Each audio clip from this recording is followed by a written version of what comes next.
In the bustling heart of modern Mexico City, where millions navigate concrete arteries and steel monuments reach toward the sky, there lies a secret world hidden beneath our feet. Deep below the cathedral bells and market vendors, beneath the subway tunnels and parking structures, rest the ancient stones of Tenochtitlan, perhaps the most magnificent city the Americas had ever known.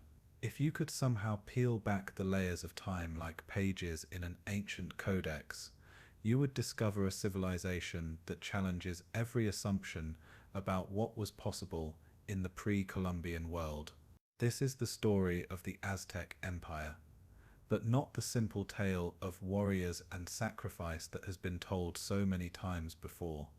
This is the story of engineers who transformed impossible swamplands into floating gardens that fed hundreds of thousands, of astronomers who calculated the movements of Venus without telescopes, of artists who created masterpieces from feathers and obsidian, of a society that developed universal education centuries before Europe dreamed of such concepts. The Mexica people, whom we know as the Aztecs, built something extraordinary in the waters of Lake Texcoco, not just a city, but a completely new way of thinking about human civilization.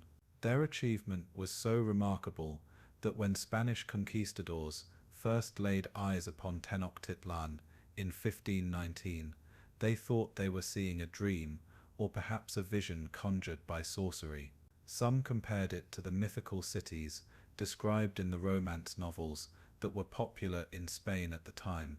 Our journey tonight will take us from the misty legends of wandering tribes, searching for their promised land, through the golden age of an empire that stretched from coast to coast, to the tragic collision of two worlds that changed the course of human history forever.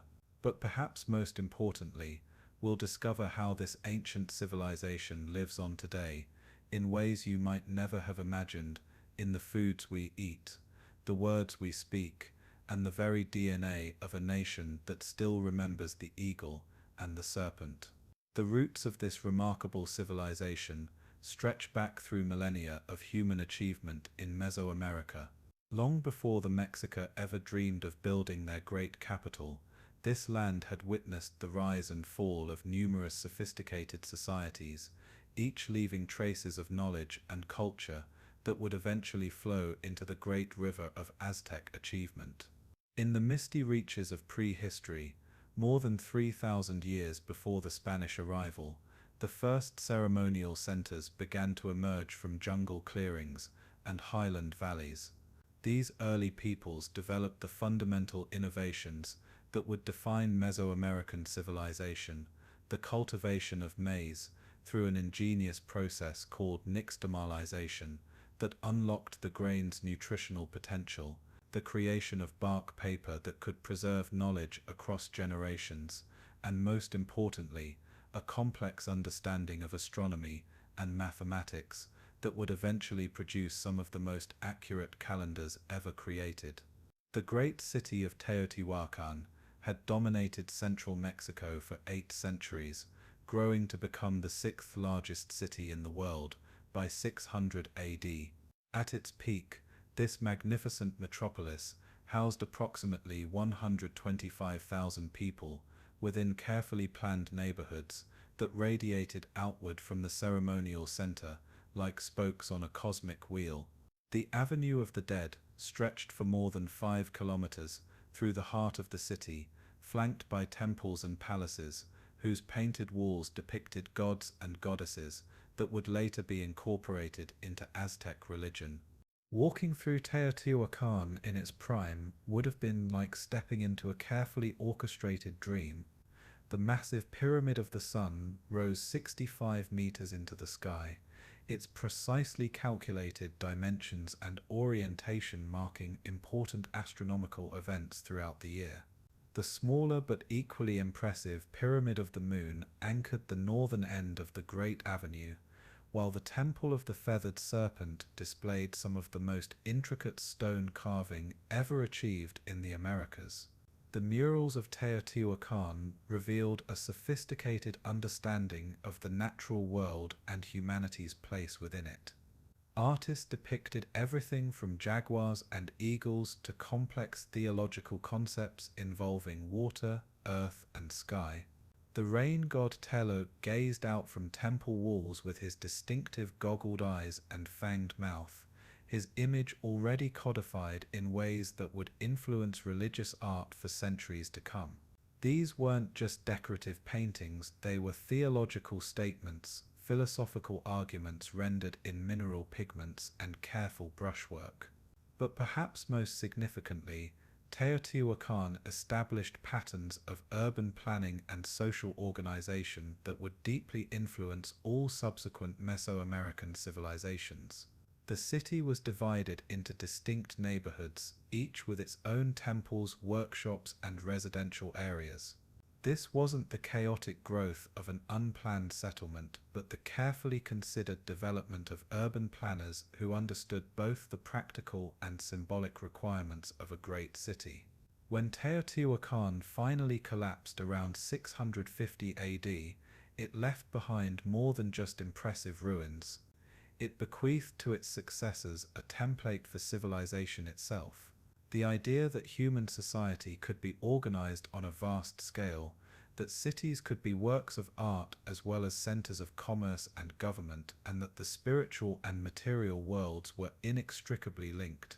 The power vacuum left by Teotihuacan's fall was eventually filled by the Toltecs, who established their capital at Tula around 950 AD. The Toltecs brought with them a different vision of civilization, one that emphasized the figure of Quetzalcoatl, the feathered serpent, who represented the fusion of earthly and divine wisdom. Under Toltec influence, Quetzalcoatl evolved from a powerful deity into something more complex, a divine king, a cultural hero, and a symbol of the possibility that human rulers could achieve spiritual perfection.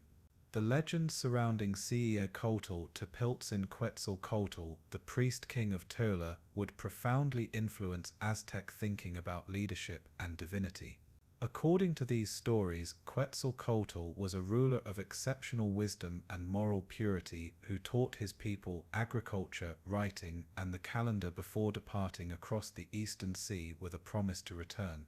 This myth would prove fateful when bearded strangers arrived from that same eastern horizon centuries later. But the Toltec state too eventually crumbled under internal conflicts and external pressures.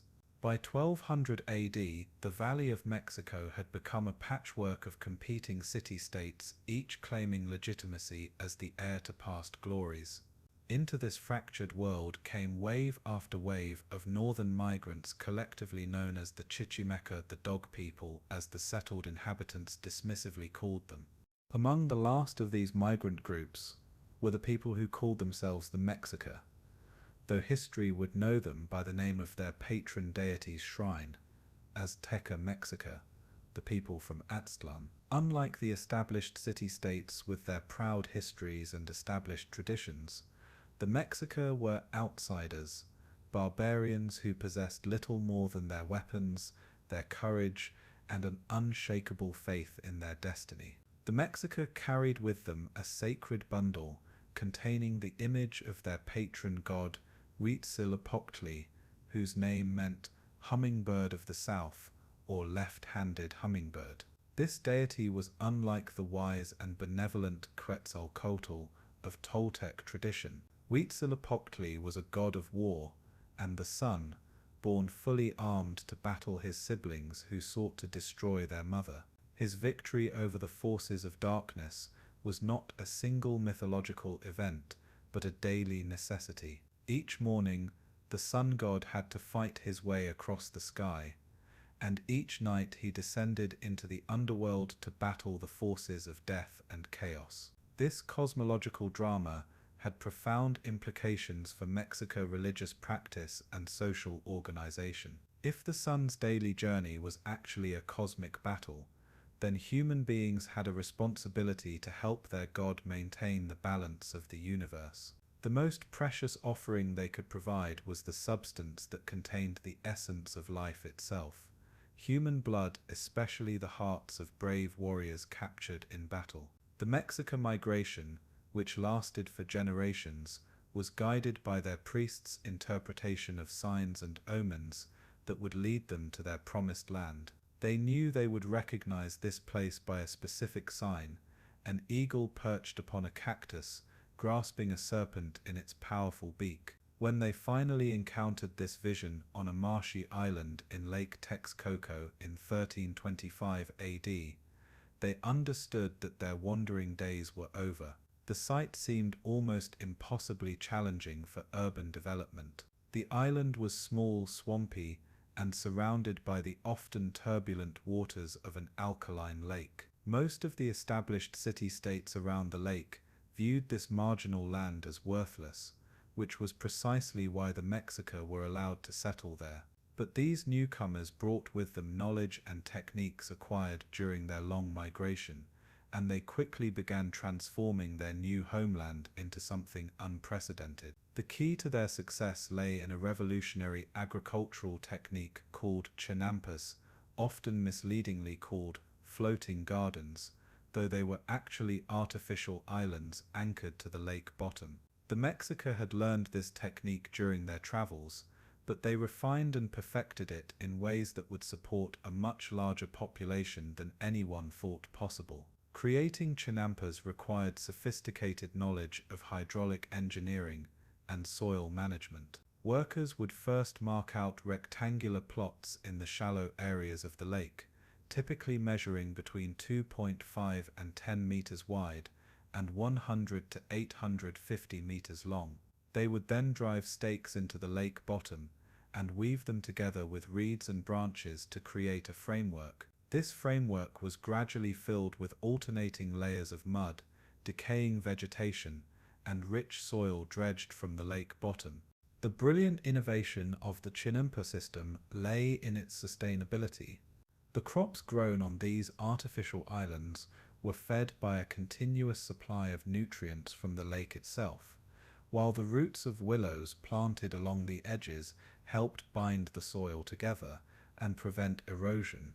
The network of canals between the chinampas provided easy transportation for people and goods, while also serving as a source of fish, waterfowl, and aquatic plants that supplemented the agricultural production. Within a few generations, the Mexica had transformed their swampy island into the foundation of what would become the largest city in the Western Hemisphere. But Tenochtitlan was more than just an impressive feat of engineering, it was a statement of cosmic significance.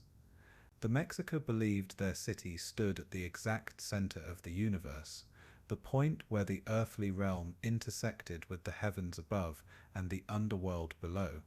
The sacred center of this cosmic city was the Tenochtitlan, which began as a modest structure honoring both Huitzilopochtli and Teloch, the ancient rain god, whose favor was essential for agricultural success. As the city grew in size and importance, the temple was repeatedly enlarged and rebuilt, each new version encompassing the previous one like the growth rings of a tree. By the time of the Spanish conquest, the Tenochtitlan had become one of the most impressive structures in the Americas, its twin pyramids rising more than 60 meters above the surrounding plazas. But the early years in Tenochtitlan were far from easy.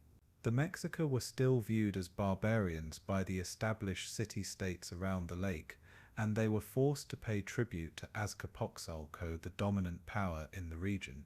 They survived by serving as mercenaries for various rulers, their warrior skills earning them gradual respect, even as their political status remained subordinate. The transformation from tribute-paying vassals to imperial masters began in earnest during the reign of Itzcoatl, who became ruler of Tenochtitlan in 1427. Faced with increasingly onerous tribute demands from Azcapotzalco, Itzcoatl made the crucial decision to form an alliance with two other city-states, Tenochtitlan ruled by the remarkable poet king Nezahualcóyotl and the smaller city of Tlacopan.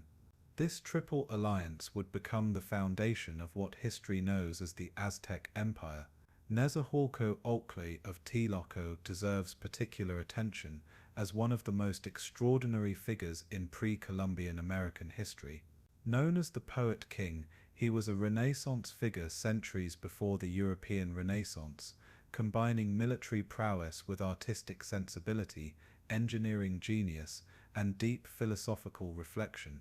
Under his rule, Tloco became the intellectual and cultural heart of the Triple Alliance, a place where scholars, artists, and engineers gathered to push the boundaries of human knowledge. Nezahualcóyotl palace complex was a wonder of the ancient world, featuring vast gardens filled with exotic plants and animals from across Mesoamerica. This may have been the first zoo in the New World, housing jaguars and pumas, quetzal birds and tropical parrots, deer and rabbits, all arranged in carefully designed environments that allowed visitors to observe the full diversity of creation.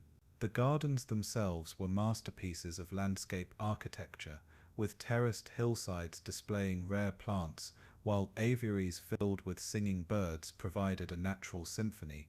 But Nezahualcóyotl's greatest achievements were in the realm of engineering and urban planning. He oversaw the construction of an elaborate system of dikes and aqueducts that controlled flooding while providing fresh water to cities around the lake.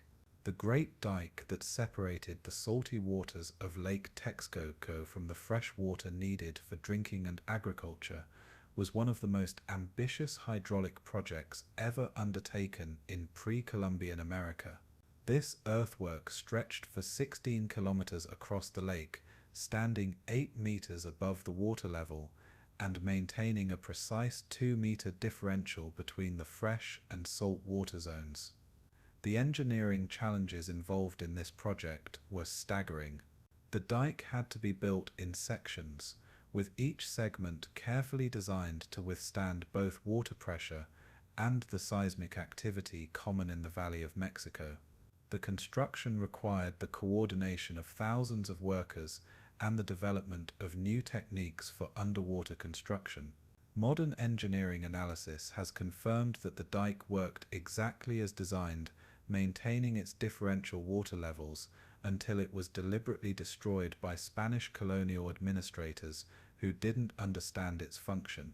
At his pleasure gardens on the hill of Texcoco, Nezahualcóyotl created a masterpiece of landscape architecture that demonstrated the Mesoamerican understanding of the relationship between art, nature, and spiritual contemplation. Mountain springs were channeled through carved stone channels to feed elaborate fountains and pools carved from living rock. Terraced gardens displayed rare plants from across the empire while providing spaces for quiet reflection and poetic inspiration. Nezahualcóyotl was also a legal reformer who established one of the most sophisticated legal systems in the pre-Columbian Americas. His law code specified punishments for various crimes while establishing protections for the common people against abuse by nobles. Perhaps most remarkably, he established public schools throughout his realm and required that all children, regardless of social class, receive basic education in reading, writing, and arithmetic. The military success of the Triple Alliance was built upon innovations in both strategy and logistics that drew upon the complementary strengths of its three members. Tenochtitlan provided the largest and most aggressive military force, while Texco contributed engineering expertise and scholarly knowledge of military tactics. Tlacopan served as a crucial intermediary, helping to coordinate the complex diplomatic and logistical arrangements necessary for large-scale military campaigns. The Mexico in particular developed sophisticated techniques for siege warfare, having learned from their own experiences as a people without permanent fortifications. They understood that controlling water supplies and trade routes could be more effective than direct assault in reducing enemy cities. This approach reflected their broader understanding of warfare as an extension of economic and political pressure, rather than simply a test of martial valor. More importantly, they developed a unique approach to imperial expansion that combined conquest with integration. Rather than simply destroying defeated enemies, the Aztecs typically incorporated them into their tribute system, while allowing local rulers to maintain authority as long as they acknowledged Aztec supremacy and met their tribute obligations. This system created a vast network of subordinate city-states that stretched from the Gulf Coast to the Pacific, from the arid north to the tropical south.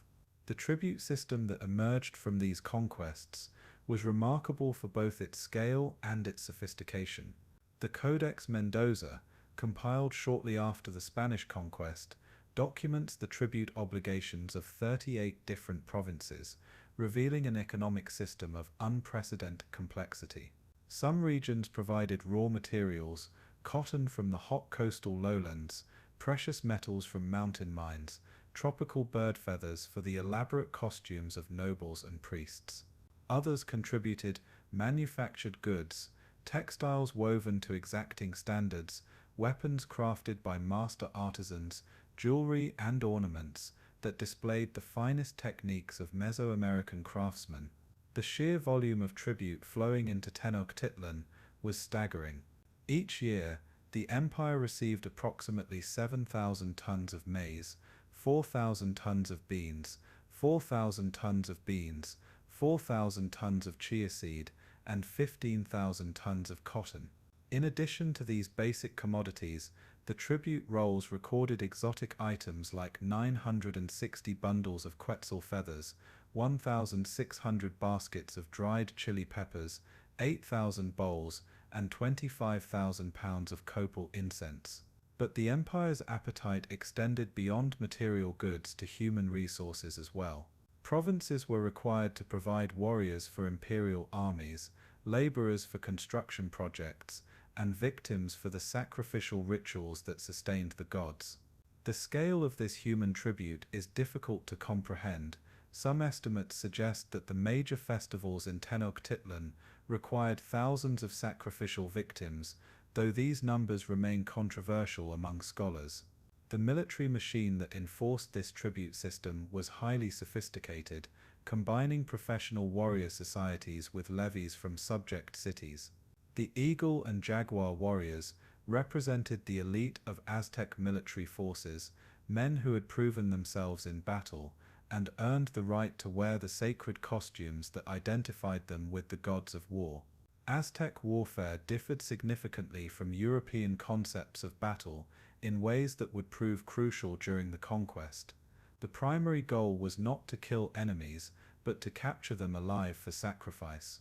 This led to fighting techniques that emphasized subduing rather than slaying opponents, though the results could be equally deadly for those taken prisoner. The capture of enemy warriors for sacrifice was not merely a religious requirement, it was the primary avenue for social advancement within Aztec society. Young men who proved themselves successful in taking captives could rise through the ranks of the warrior societies, gaining access to privileges and honors that would otherwise be denied to those of humble birth. A commoner who captured 4 enemy warriors could join the elite Pipiltin class and even receive grants of land and tribute.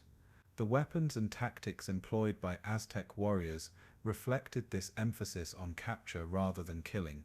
The Macuahuitl, often called an Aztec sword, was actually a wooden club embedded with razor-sharp obsidian blades.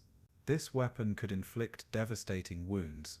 Spanish chronicles report that a skilled warrior could decapitate a horse with a single blow, but the spacing of the blades was designed to limit the depth of wounds, maximizing the chance of rendering enemies unconscious rather than dead. Aztec warriors also employed an array of projectile weapons, including bows, slings, and the atlatl, a spear thrower that could propel darts with tremendous force and accuracy. But perhaps their most psychologically effective weapon was the teponazli, a wooden drum whose booming voice could be heard for miles across the battlefield. The sound of these drums, combined with the war cries of thousands of warriors and the visual impact of their elaborate costumes, often broke enemy morale before the actual fighting began. The warrior societies that formed the backbone of the Aztec military were more than just fighting units. They were religious brotherhoods that combined martial training with spiritual discipline. The Crowley Eagle warriors wore costumes representing the great bird associated with the sun and Huitzilopochtli, while the Osalamay Jaguar warriors donned the spotted skins of the great cats associated with the night and Tezcatlipoca. These weren't merely decorative outfits, but sacred vestments that transformed their wearers into living embodiments of divine power. The most elite warrior societies, the Otomis and the Kukchik-Shawn ones, required their members to have demonstrated exceptional bravery in at least 20 separate battles. These men served as the shock troops of the empire, the first to charge enemy lines and the last to retreat. Their distinctive haircuts, completely shaved except for a single scalp lock, marked them as men who had chosen death over dishonor. But the empire's success also contained the seeds of its eventual destruction.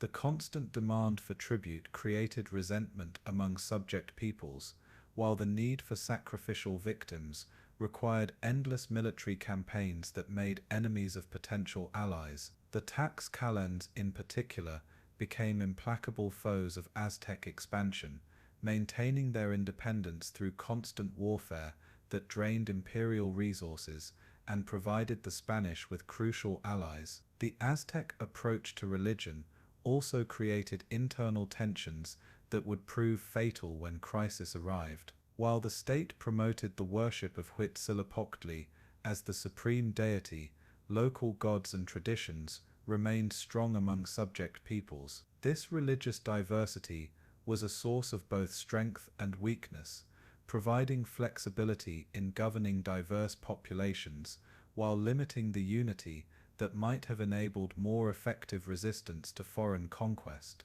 The educational system that supported this complex society was perhaps the most sophisticated in the pre-Columbian Americas. Unlike many ancient civilizations, where literacy was restricted to a small priestly class, the Aztecs developed a dual educational system that provided different types of training for different social classes, while ensuring that all children received some formal schooling. The Colmeic served as schools for the children of nobles and exceptional commoners, providing advanced education in astronomy, mathematics, history, poetry, and the complex pictographic writing system used to create the codices that preserved Aztec knowledge. Students in these schools underwent rigorous training that included not only academic subjects, but also physical discipline, moral instruction, and religious ritual. They learned to read and interpret the intricate calendar systems that governed Aztec life, to compose the elegant poetry that was considered the highest form of artistic expression, and to understand the complex theology that explained humanity's relationship with the divine. The Telpoch-Cali provided more practical education for the children of commoners, focusing on the skills needed for various crafts and professions. But even these schools included instruction in basic literacy, arithmetic, and the fundamentals of Aztec religion and history. The existence of universal education, possibly the first such system in human history, helped create a literate population that could participate effectively in the complex administrative and commercial systems that held the empire together. The curriculum in both types of schools emphasized moral development as much as practical skills. Students learned the concepts of moderation, respect for elders, hard work, and service to the community. Physical education was also considered essential, with boys training in martial arts and girls learning the dances that played important roles in religious ceremonies. The teachers in these schools, known as Telematinum, those who know things, were among the most respected members of Aztec society. They were expected to be not only knowledgeable, but also exemplars of moral behavior, living embodiments of the virtues they taught. The most accomplished teachers were also often accomplished poets and philosophers, contributing to the rich intellectual life that flourished in the major cities of the empire. As the 15th century drew to a close, the Aztec Empire reached the height of its power and geographical extent. Tenochtitlan had grown into one of the largest cities in the world, with a population estimated between 200,000 and 400,000 inhabitants, living in carefully planned neighborhoods connected by an intricate network of canals and causeways. The city was a marvel of urban planning and engineering that impressed even the Spanish conquistadors, who compared it favorably to Venice and Constantinople. The main island was connected to the shore by 3 major causeways, each wide enough for 10 horsemen to ride abreast. These causeways were interrupted at regular intervals by drawbridges that could be raised to control access to the city, or to allow the passage of large canoes carrying goods to market. The city itself was laid out in a grid pattern that reflected both practical and symbolic considerations. The ceremonial center, dominated by the Templo Mayor, occupied the heart of the city and was surrounded by the palaces of the royal family and the most important nobles. Radiating outward from this center were residential neighborhoods, each with its own local temple, school, and market. The entire city was crisscrossed by canals that provided transportation for people and goods, while also serving as sources of fish and waterfowl. Fresh water was supplied by a sophisticated aqueduct system that brought spring water from the hills of Chapultepec, several kilometers away. This system included a dual-channel design that allowed one channel to be cleaned while the other continued to supply water, ensuring an uninterrupted supply even during maintenance. The water was distributed throughout the city through a network of smaller channels and pipes, providing public fountains and private wells for different neighborhoods. The city's waste management system was equally sophisticated, with public latrines connected to the canal system, an organized collection of human waste that was used to fertilize the chinampas. Even the Spanish, coming from cities where waste disposal was primitive and disease common, were impressed by the cleanliness and order of Aztec urban planning. The Great Market at Tlatelolco, Tenochtitlan's sister city, was perhaps the most impressive commercial center in the Americas. Spanish conquistadors estimated that 60,000 people visited the market on a typical day, rising to over 100,000 during special festivals. The market was organized with military precision, with different sections devoted to different types of goods and officials responsible for maintaining order and ensuring fair weights and measures. The variety of goods available in the market reflected the incredible diversity of the Aztec tribute system and trade networks. Vendors sold everything from precious metals and gems to exotic feathers and animal skins, from fine textiles and ceramics to basic foodstuffs and household goods. The market also served as an information center where news from across the empire was exchanged along with goods, making it a crucial institution for maintaining imperial unity. The monetary system that facilitated this trade was sophisticated by any standard. Small transactions were conducted using cacao beans, which had the advantage of being both valuable and consumable. Larger purchases used standardized cotton mantles called quoctales, which served as a store of value that could be easily transported and divided. For the largest transactions, quills filled with gold dust provided a way to handle enormous values in portable form. The precision of this monetary system was remarkable.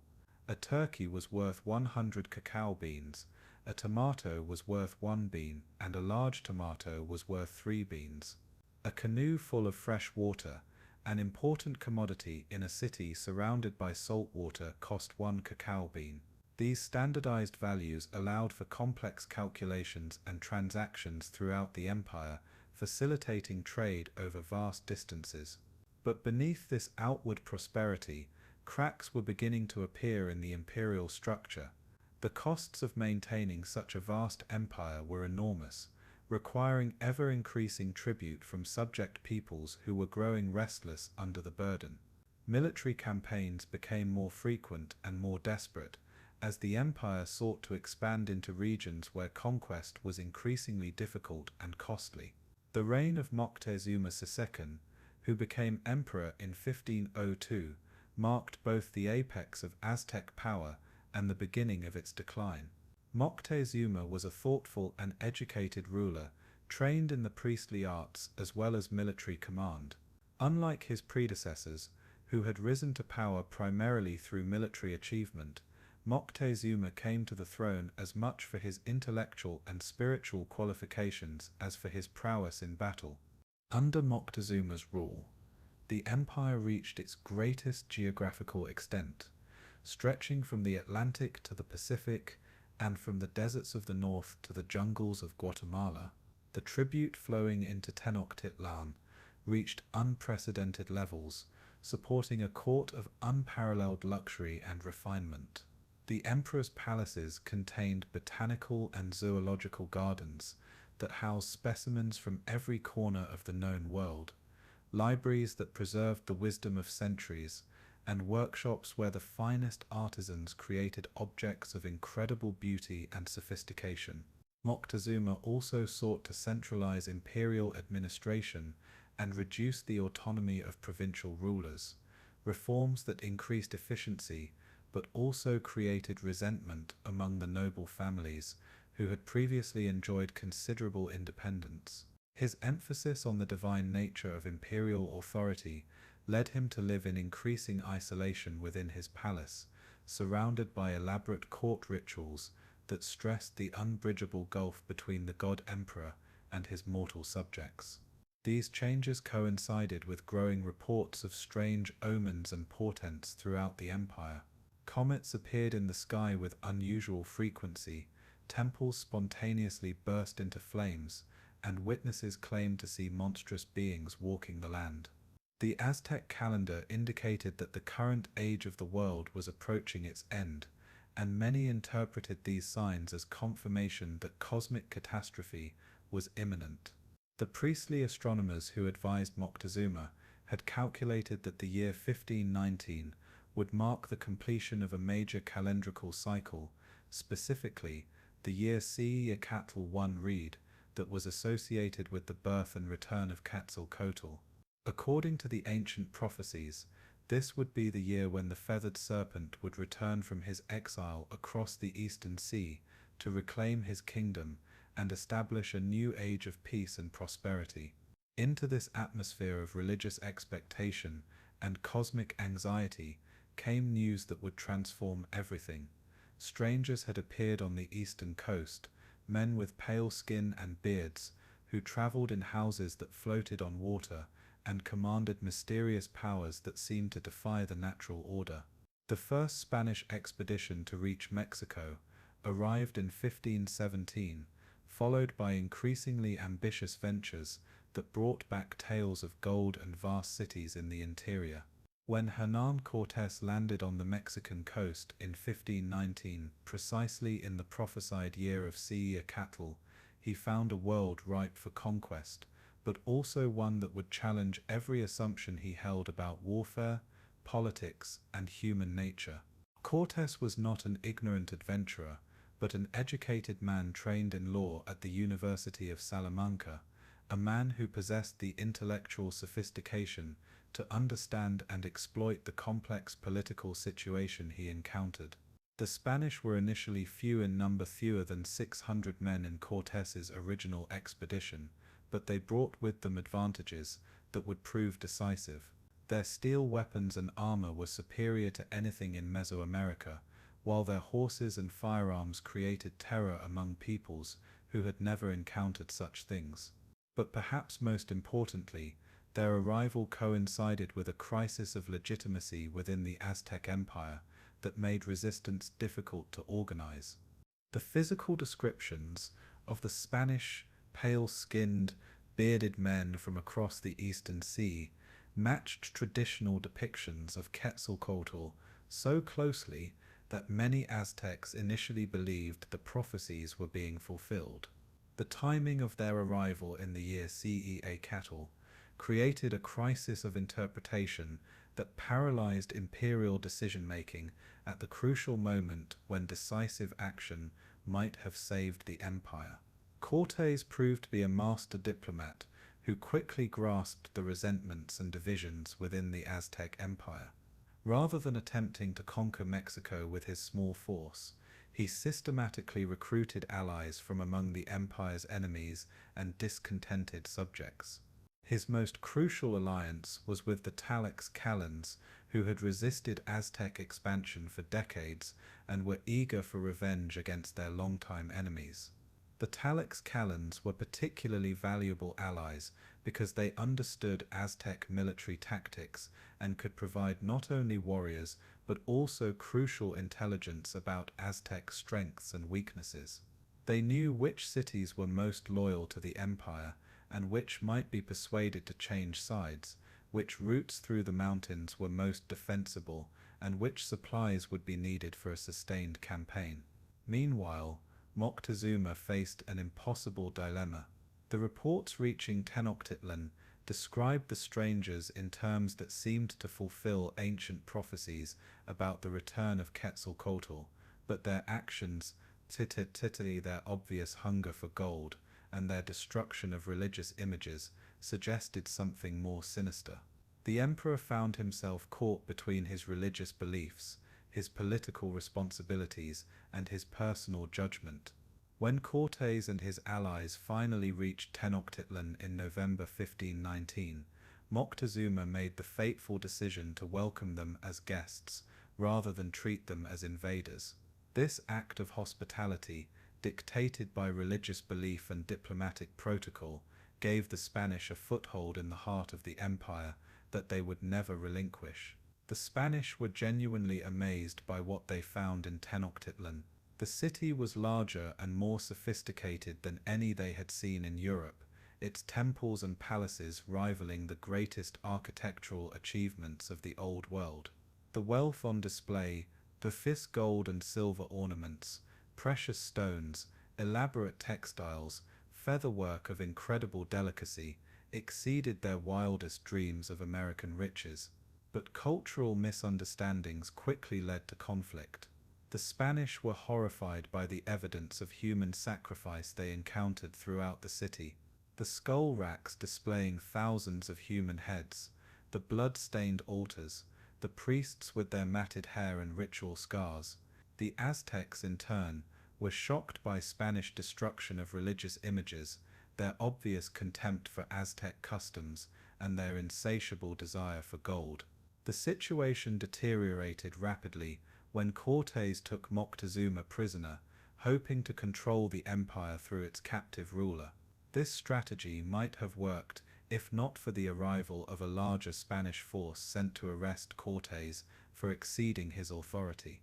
Forced to leave Tenochtitlan to deal with this threat, Cortés left the city under the command of Pedro de Alvarado, whose brutal attack on Aztec nobles performing a religious ceremony sparked the uprising that would drive the Spanish from the city.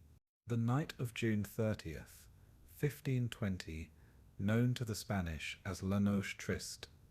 The sad night saw the conquistadors fleeing across the causeways that connected Tenochtitlan to the mainland, carrying what treasure they could, while under constant attack from Aztec warriors. Many Spanish soldiers drowned in the lake, weighed down by the gold they refused to abandon even in their desperate flight. Moctezuma died during this chaotic period, though whether from Spanish or Aztec hands remains a matter of dispute. Spanish sources claim he was killed by stones thrown by his own people when he attempted to calm the uprising, while Aztec accounts suggest the Spanish murdered him when he was no longer useful as a puppet ruler. His death marked the end of an era and the beginning of a desperate struggle for survival that would determine the fate of an entire civilization. With Moctezuma dead and the Spanish temporarily expelled from Tenochtitlan, the Aztecs might have succeeded in organizing effective resistance to future invasions. The new emperor, Cuitlahuac, was a capable military leader who understood the Spanish threat and began mobilizing the empire's resources for a prolonged war. But the empire faced a new and even more deadly enemy than Spanish steel: disease. The Spanish had unknowingly brought with them pathogens to which Native American populations had no immunity. Smallpox, typhus, measles, and other Old World diseases swept through central Mexico like wildfire, killing millions of people in waves of epidemic that broke the social and economic structures upon which Aztec civilization depended. The demographic catastrophe was almost beyond comprehension. Modern estimates suggest that the population of central Mexico declined from approximately 15 million in 1519 to less than 2 million by 1600, a mortality rate of over 80%. Entire cities were abandoned as their populations died or fled. Agricultural systems collapsed as farmers became too sick to tend their crops, and the complex administrative networks that held the empire together simply ceased to function. The psychological impact was as devastating as the physical toll. The Aztecs understood disease in religious rather than medical terms, and the apparent immunity of the Spanish to these plagues seemed to confirm that their gods were more powerful than the traditional deities of Mesoamerica. How could Huitzilopochtli protect his people when they were dying by the thousands, while their enemies remained healthy? The very foundation of Aztec religious belief, the idea that proper ritual observance would ensure divine protection, crumbled in the face of this biological catastrophe. Emperor Kuutlahuac himself fell victim to smallpox after ruling for only 80 days, leaving the empire leaderless at the most critical moment in its history. His successor, the young Cuauhtémoc, inherited a realm already devastated by disease and facing an enemy that seemed to possess supernatural advantages. Cortés spent the months following his expulsion from Tenochtitlan systematically conquering the cities around Lake Texcoco and building a fleet of brigantines that would give him naval superiority on the lake. He also continued to recruit indigenous allies, exploiting the resentments that centuries of Aztec rule had created among subject peoples. By the time he was ready to begin his final assault on Tenochtitlan, he commanded a combined force of over 100,000 warriors, with Spanish soldiers forming only a small fraction of this vast army. The siege of Tenochtitlan, that began on May 26, 1521, was one of the most brutal urban conflicts in human history. Cortés employed a strategy of total war, systematically destroying the city building by building while cutting off all supply lines to starve the defenders into submission. The Spanish built their brigantines specifically to control the lake and prevent relief forces from reaching the beleaguered capital. The Aztec defense was heroic but ultimately hopeless. Led by the young Emperor Cuauhtémoc, the city's inhabitants fought with desperate courage even as hunger, disease, and constant warfare reduced their numbers and sapped their strength. The defenders turned every street into a battlefield, every building into a fortress, but they could not overcome the combination of superior technology, overwhelming numbers, and the invisible enemy of epidemic disease. The Spanish strategy was methodical and ruthless. They systematically destroyed the aqueducts that supplied fresh water to the city, forcing the defenders to drink from the salty lake. They filled in the canals to prevent the use of canoes for transportation and supply. Most devastatingly, they leveled every building they captured, denying the Aztecs places to hide and gradually reducing the once magnificent city to rubble. The great temples were particular targets for destruction, not only for their military value as defensive positions, but also for their symbolic importance. The Spanish understood that destroying these sacred spaces would break Aztec morale and demonstrate the powerlessness of their gods. When the Templo Mayor was finally demolished, its stones were used to fill in canals, symbolically burying the old religious order beneath the foundations of Spanish colonial rule.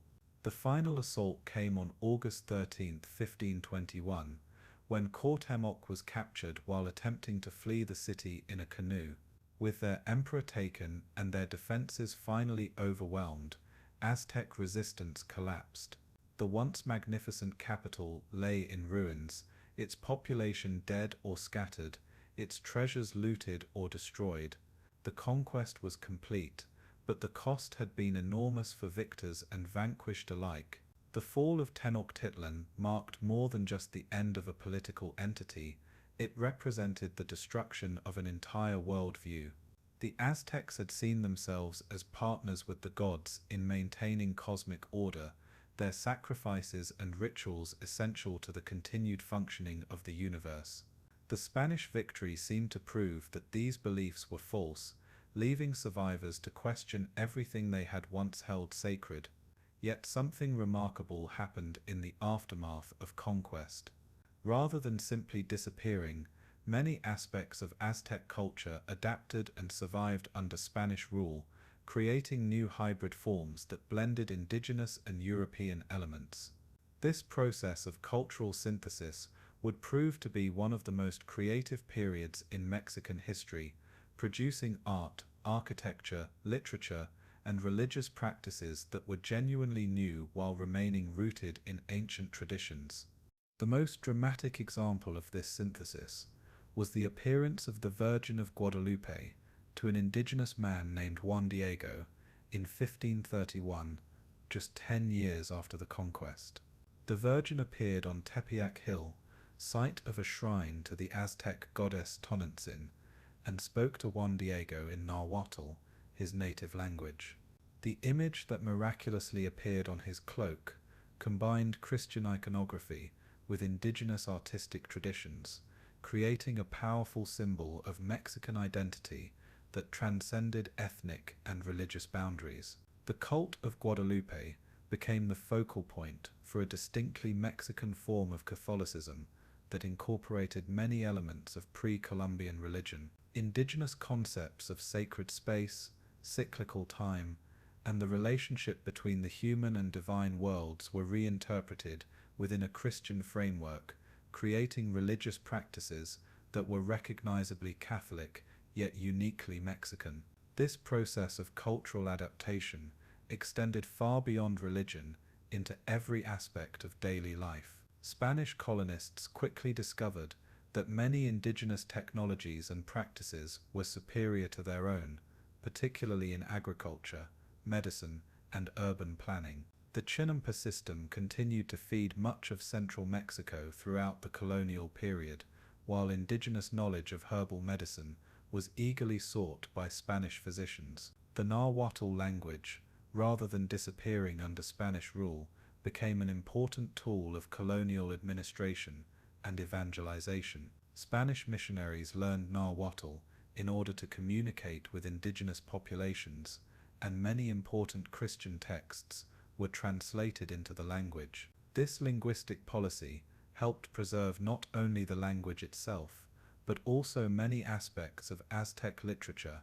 philosophy, and historical memory that might otherwise have been lost. The architectural legacy of the Aztecs can still be seen throughout Mexico City, where colonial buildings often incorporate stones from demolished Aztec temples. The Cathedral of Mexico City stands directly atop the ruins of the Templo Mayor, its massive walls containing stones that once honored Huitzilopochtli and Teloc. This physical layering of cultures creates a powerful metaphor for Mexican identity, a civilization built upon ancient foundations that remain visible to those who know how to look. Perhaps most importantly, the foods that sustained Aztec civilization became the foundation of Mexican cuisine and eventually spread throughout the world. Chocolate, tomatoes, chili peppers, avocados, turkey, and dozens of other crops that originated in Mesoamerica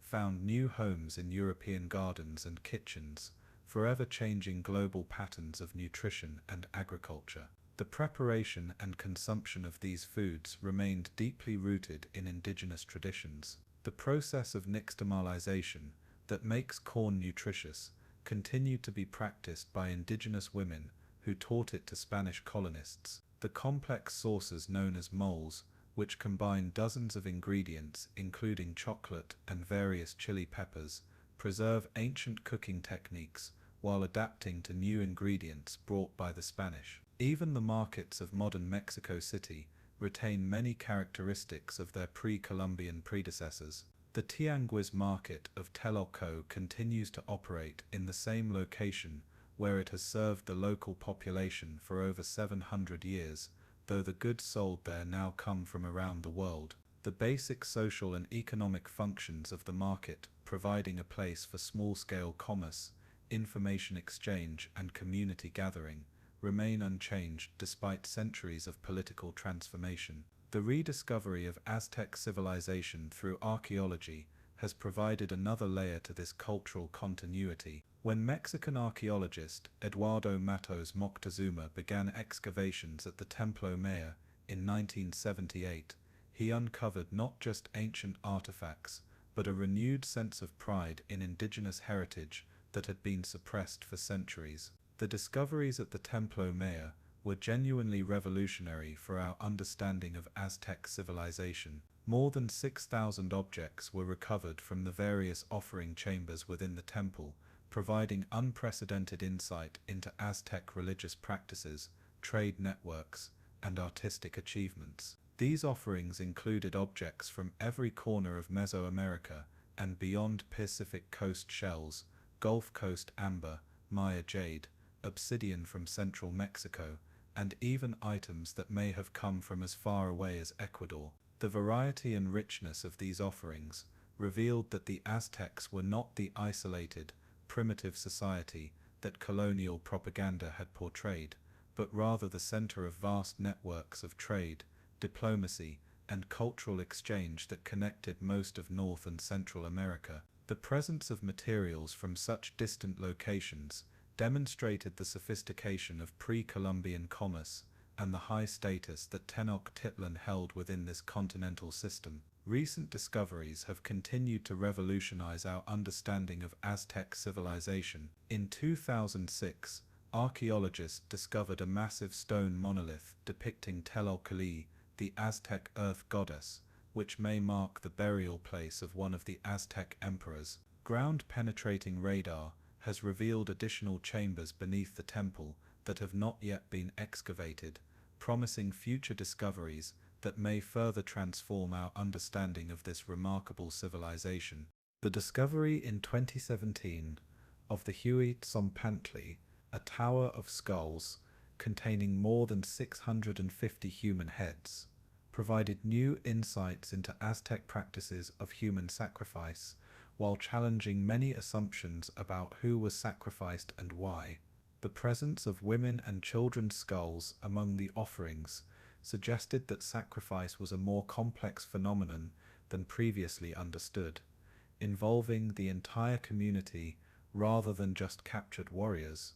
Advanced conservation techniques have also allowed archaeologists to preserve organic materials that would normally decay in the humid environment of central Mexico. Thousands of wooden objects from the reign of Ahuitzotl have been recovered and preserved, providing unique insights into Aztec carpentry, religious symbolism, and daily life that would otherwise be impossible to obtain. These archaeological discoveries have coincided with a renewed appreciation for indigenous culture throughout Mexico and the broader Americas. The Day of the Conquest, August 13th, is now commemorated not as a victory but as a tragedy, the beginning of 500 years of colonialism that indigenous peoples are still working to overcome. This shift in perspective has encouraged new research into indigenous history and culture, while supporting contemporary indigenous communities in their efforts to preserve their languages, traditions, and ways of life. The Nahuatl language, which was once banned in schools and discouraged by government policy, is now recognized as a national treasure worthy of preservation and study. More than 1.5 million people still speak various dialects of Nahuatl, making it one of the most widely spoken indigenous languages in the Americas. Efforts to document and teach the language have revealed the sophistication of Aztec literature, philosophy, and scientific knowledge that was preserved in oral tradition even when written records were destroyed. Modern Mexico's relationship with its Aztec heritage is complex and sometimes contradictory. The eagle perched on a cactus that guided the Mexica to their promised land became the central symbol of the Mexican flag, while Aztec art and architecture have influenced the development of a distinctly Mexican national style. Political leaders routinely invoke Aztec symbolism and history to support their programs, while indigenous communities sometimes find their ancestors' achievements appropriated by the very institutions that continue to marginalize them. The legacy of Aztec agricultural techniques has gained new relevance in an era of climate change and environmental degradation. The Chemad system is now recognized as one of the most sustainable forms of agriculture ever developed, capable of producing high yields while actually improving rather than depleting soil quality. Modern experiments with Chemad-style agriculture have shown that these ancient techniques could help address contemporary challenges of food security and environmental protection. Research into Aztec medicine has yielded similar insights. Many of the plants used by Aztec physicians are now being studied by modern pharmacologists, leading to the development of new medications for everything from diabetes to cancer. The Aztec understanding of the relationship between diet, exercise, and mental health has influenced contemporary approaches to wellness and preventive medicine. The Aztec educational system, with its emphasis on universal access to learning and its integration of practical skills with moral development, has also attracted attention from modern educators seeking alternatives to traditional European models of schooling. The Kalmyk and Telportkholi schools provided a template for education that valued both intellectual achievement and character development, while recognizing that different students might have different strengths and interests. Even Aztec philosophical concepts have found new relevance in contemporary discussions about environmental ethics, social justice, and human relationships with the natural world. The Nahuatl concept of Teo'ul divine energy in constant motion throughout the universe offers an alternative to Western dualistic thinking about the relationship between spirit and matter, sacred and secular, human and natural. The artistic achievements of the Aztecs continue to inspire contemporary artists and designers throughout Mexico and beyond.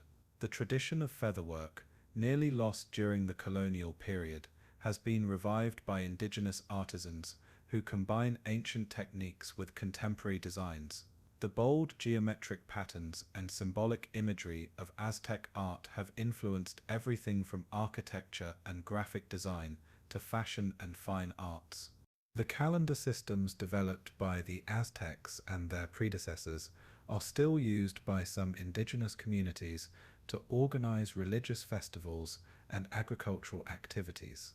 These calendars represent more than just ways of measuring time. They embody complex understandings of cosmic cycles, natural rhythms, and the relationship between human activities and divine will that offer alternatives to the linear quantitative time concepts that dominate modern life.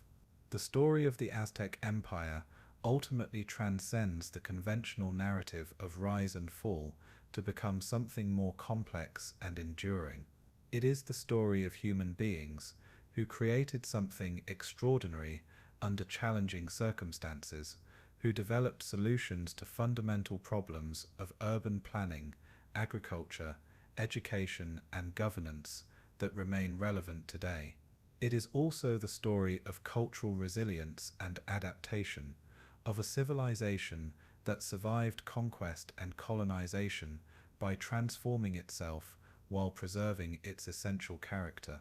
The Aztecs did not simply disappear in 1521, they became part of something new, contributing their knowledge, traditions, and perspectives to the hybrid culture that emerged from the encounter between indigenous America and colonial Europe. Perhaps most importantly, it is a story that continues to unfold. In the markets of Mexico City, where vendors still speak Nahuatl, in the kitchens where women still grind corn on metates their ancestors would recognize, in the gardens where farmers still grow the crops, first domesticated by indigenous peoples thousands of years ago, the legacy of the Aztec Empire lives on. Modern Mexico City, built upon the ruins of Tenochtitlan, houses over 20 million people, making it one of the largest urban areas in the world. Like its predecessor, It faces challenges of water supply, waste management, and feeding an enormous population in a challenging environment.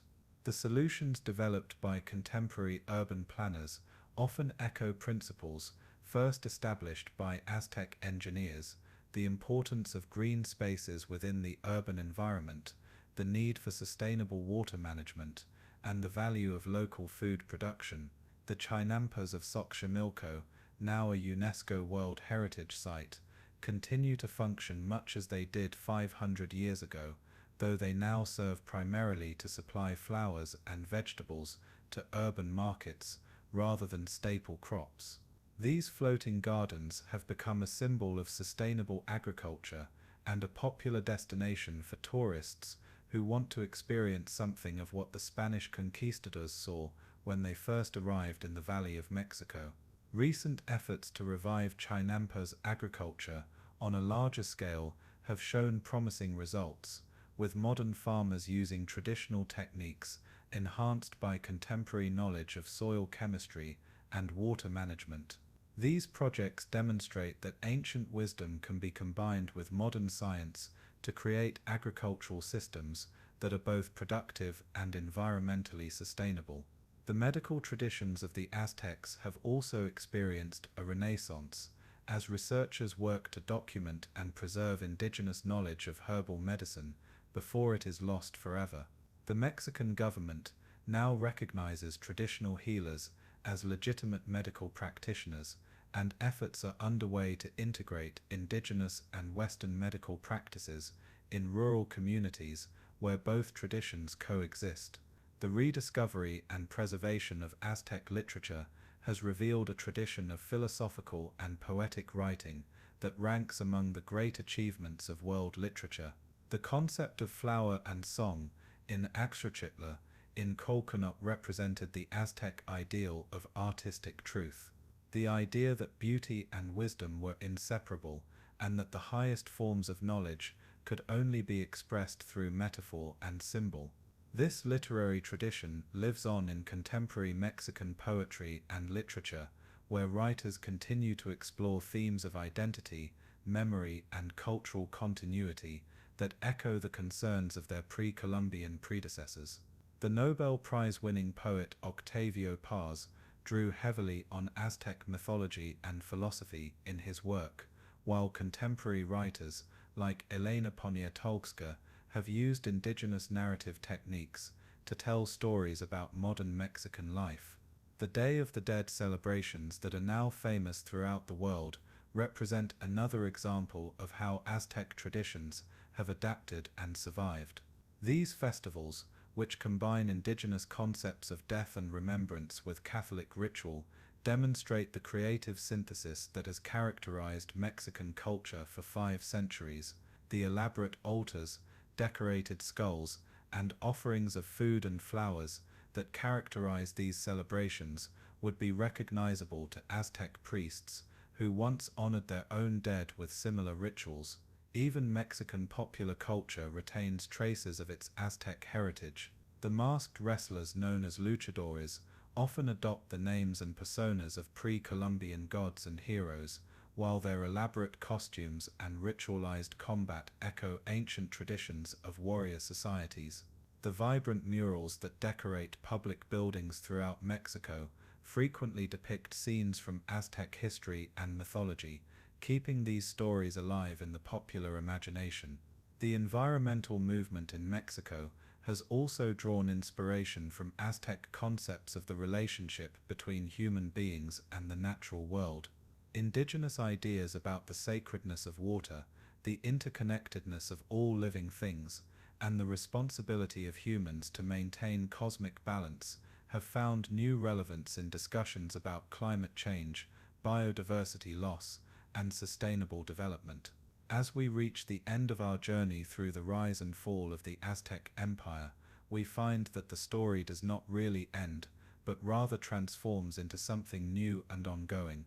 The stones of Tenochtitlan still rest beneath the streets of Mexico City, while the ideas and innovations of its builders continue to influence how people think about urban planning, agriculture, education, and community organization. The gods of the Aztecs may no longer receive offerings of human hearts, but their images continue to appear in art and literature, their stories continue to be told, and their names continue to be spoken. Huitzilopochtli's promise to his people that they would become the masters of a great empire was fulfilled in ways that neither the god nor his followers could have imagined. The empire they built lasted only 2 centuries, but the civilization they created has endured for 5.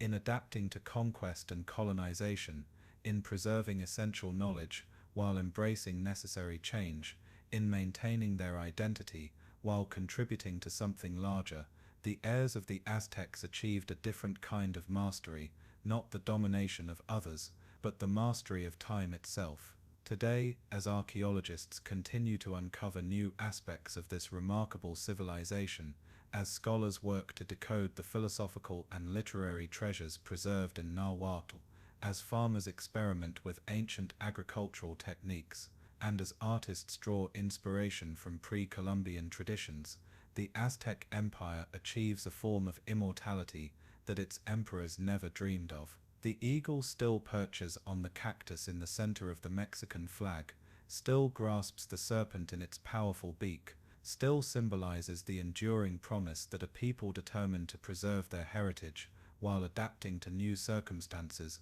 can build something beautiful and lasting from even the most challenging materials. In markets and museums, in classrooms and kitchens, in ceremonies and celebrations, the spirit of Tenochtitlan lives on, reminding us that the most powerful empires are not those that conquer territory, but those that conquer hearts and minds across the generations.